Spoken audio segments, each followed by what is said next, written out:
તમને હરિદ્વાર કે પ્રયાગરાજના કુંભમેળા વિશે તો જાણ હશે, પણ શું તમે ક્યારેય ગૌ મહાકુંભ વિશે સાંભળ્યું છે? જી હા, અમદાવાદના કઠવાડામાં 116 વીઘાના વિશાળ મેદાનમાં ઊભું કરાયું છે ગોકુળ, જ્યાં માણસો નહીં પણ ગાય માતા માટે આજથી 3 દિવસ સુધી અનોખો કુંભ મેળો યોજાઈ રહ્યો છે.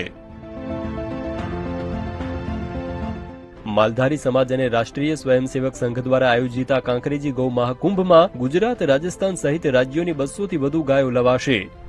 અમે 1.5 મહિના પહેલા વિચાર કરેલો કે આ મેળાનો કોઈ ગાય માતાનો મેળો કરીએ અને સારો સંદેશ આગળ પહોંચે એવો ભાવ અમારો હતો જ. અને કાળઝાળ ગરમીમાં પણ ગાયોને ઠંડક મળે તે માટે અદ્ભુત વ્યવસ્થા કરાઈ છે. ગાયો માટેના ખાસ ડોમમાં સ્પ્રિંકલર ફુવારા લગાવવામાં આવ્યા છે. અને એટલું જ નહીં, 5 અલગ અલગ કેટેગરીમાં 100 થી વધુ ગાયો વચ્ચે સ્પર્ધા પણ યોજાશે. અમે ગાયો અહીંયા આવશે એના માટે સ્પેશિયલ ડૂમ જ બનાવેલા છે. ડૂમની અંદર પંખાની વ્યવસ્થા, ફોગરની વ્યવસ્થા, બહુ ગરમી હોય તો ફોગર ચાલુ કરવા તો ઠંડક રહે, ગાયને તકલીફ ના પડે. ગાયની ખાવા પીવાની વ્યવસ્થા સારી.